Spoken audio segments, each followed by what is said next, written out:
Bueno, yo puse como título "Tu tarea es valiosa".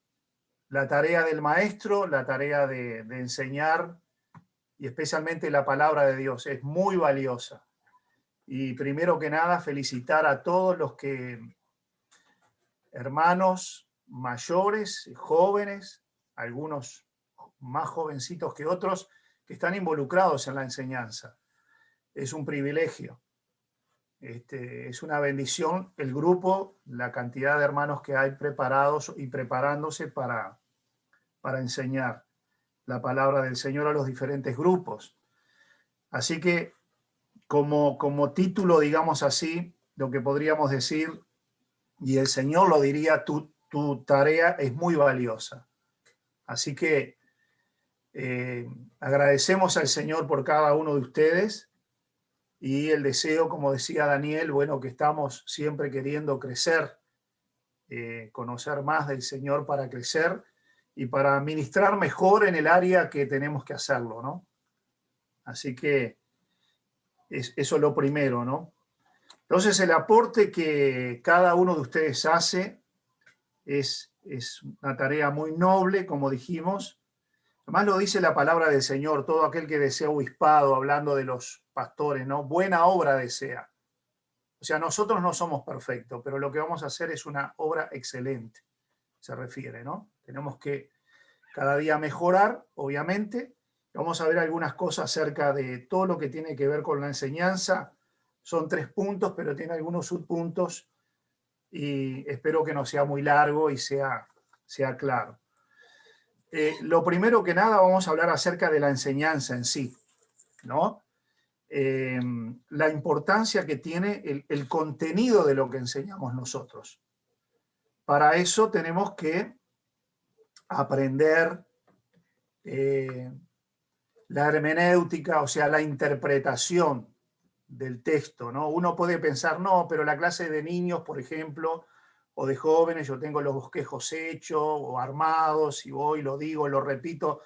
No debería ser así, ¿no? Deberíamos de tomarnos, vamos a ver, un poquito el tiempo para examinar todo eso, ¿verdad?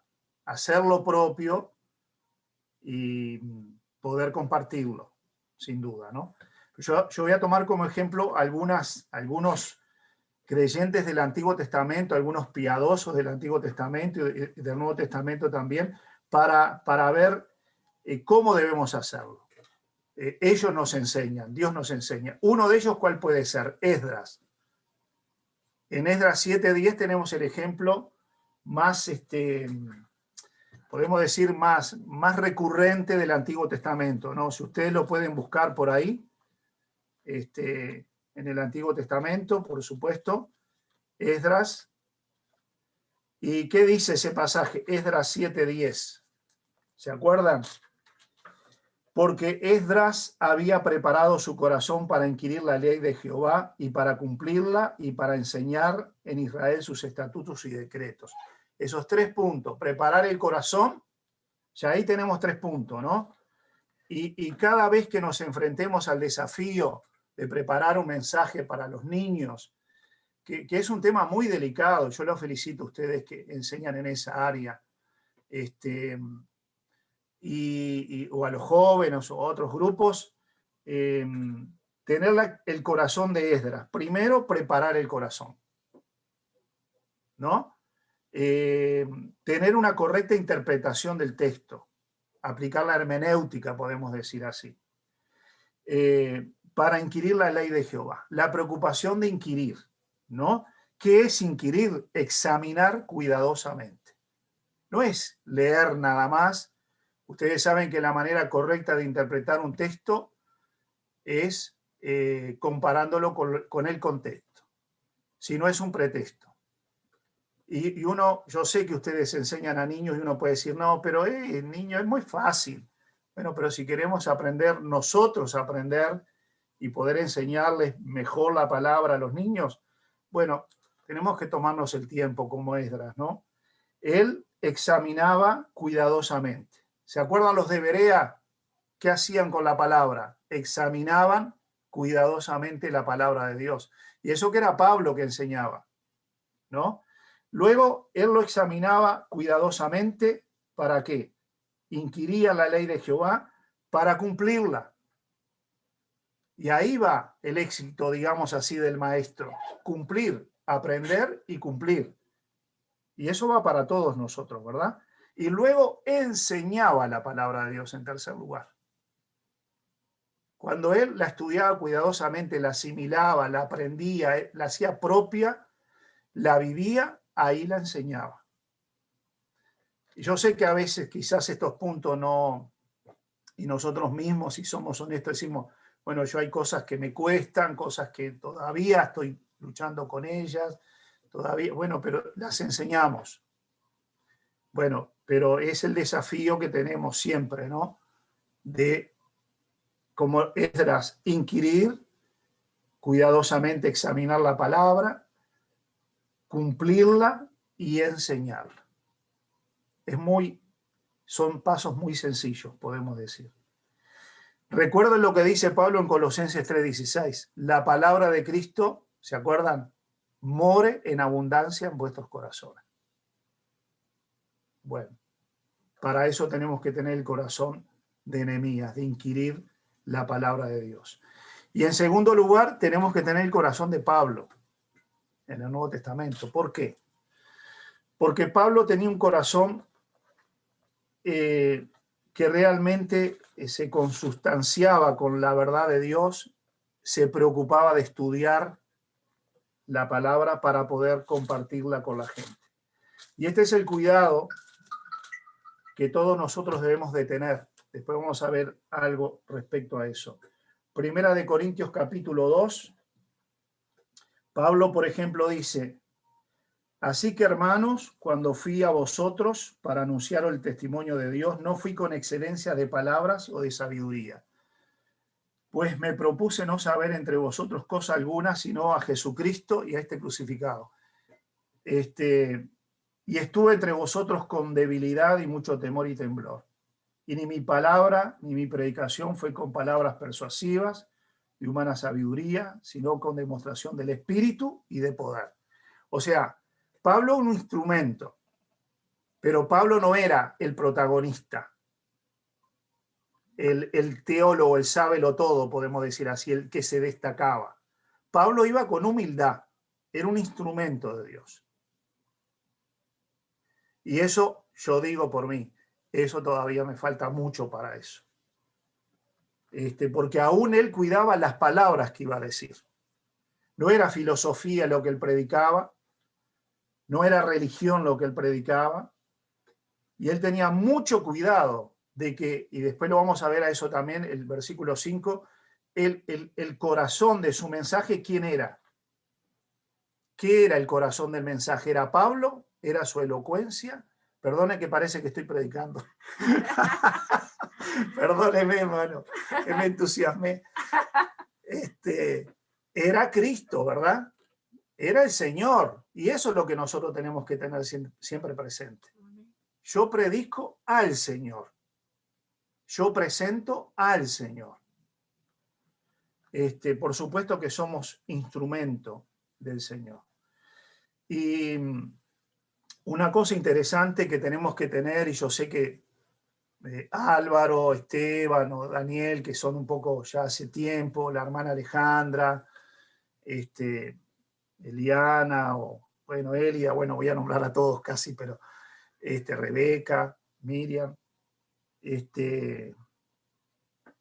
Leticia, yo sé que estas cosas ya las sabemos, pero nosotros nunca vamos a presentar perfectamente el mensaje como si no nos tomamos tiempo para estudiar. Y ustedes me dirán, eso ya lo sé. Bueno, pero claro que yo también lo sé, pero a veces no nos hacemos el tiempo para estudiar. Y para presentar es como el buen chef, el buen cocinero. Para hacer una buena comida se toma su tiempo y tiene todos los ingredientes para hacerlo. Y nosotros tenemos que regar siempre el ministerio. Otra cosa que ya sabemos, con la oración. Y cada maestro debería tener la lista de sus alumnos. Y debería de orar por cada uno de ellos, debería saber dónde vive, un teléfono para comunicarse, quiénes son sus padres, en fin. Y de vez en cuando conectarse con ellos. Es una tarea que da mucho trabajo, sin duda alguna, ¿no? Pablo dice en primera de Timoteo, un poquito más adelante, no se me ocurrió darles a los hermanos, a ustedes, para que leyeran también, así vamos más rápido, si no yo le hubiera dado. Primera de Timoteo 4:13, por ejemplo, Pablo dice, entre tanto que voy, ocúpate en la lectura, la exhortación y la enseñanza. Y después, el versículo 15, ocúpate en estas cosas, permanece en ellas, para que tu aprovechamiento sea manifiesto a todos. La palabra ocúpate en el griego quiere decir acaparar, que te acapare el estudio, que te apasione el estudio, que cierres la puerta del lugar donde estudias y te quedes ahí, o nos quedemos ahí estudiando, orando. Es importante, ¿verdad? Yo todo lo que digo lo digo primero para mí. Y otra cosa que dice Pablo también, para que, dice la palabra, persiste en ella, a ver, ya me volé un poco, acá en el versículo 15, para que tu aprovechamiento, y esa palabra quiere decir tu progreso quiere decir esa palabra, para que el progreso de tu vida espiritual, para que el progreso del conocimiento que vas adquiriendo del Señor, la experiencia con Él, sea de provecho para los demás. Yo creo que eso, ¿no? Juan Bautista, tenemos muchos ejemplos, bueno, Pablo mismo, ¿no? Les ocupaba tiempo, estaban con el Señor, y yo creo que una de las imágenes más grandes, ¿no? Yo les pregunto a ustedes, que es una de las fallas, talón de Aquiles en mi vida, pero el Señor nos ayude. Pero yo creo que si hay algo que nos llama la atención del ministerio del Señor, es que Él oraba mucho. Y era el Señor, pero Él oraba mucho. Entonces es un gran ministerio el que ustedes hacen, el que hacemos, ¿verdad? De enseñar la palabra es un tremendo ministerio. Pero si no está regado con la oración, entonces hay algo que no está bien del todo, podemos decir así. Si el estudio de la palabra no me acapara, como me acapara un partido de fútbol, que está bien, pero simplemente es un ejemplo nada más. Me acaparan otras cosas, me llaman la atención poderosamente. Entonces va a ser pobre el mensaje. Y Pablo quería que el progreso de Timoteo en estas áreas sea manifiesto. Y quiera Dios, y nosotros vemos en la vida de algunos de los más jóvenes, un progreso, ¿verdad? Y eso es bueno que se vea porque lógicamente estamos creciendo permanentemente, ¿no? Bueno, en este punto acerca de la enseñanza, yo sé que hay mucho más para hablar, ¿no? Pero es una idea, por lo menos, de la importancia que tiene la enseñanza y la actitud que yo tengo que tener, ¿verdad? Yo sé que podemos decir, bueno, yo no puedo ocupar mucho tiempo porque yo trabajo, porque gracias a Dios que tienes trabajo, pero digo, porque tengo que hacer esto, lo otro, bueno, pero si vamos a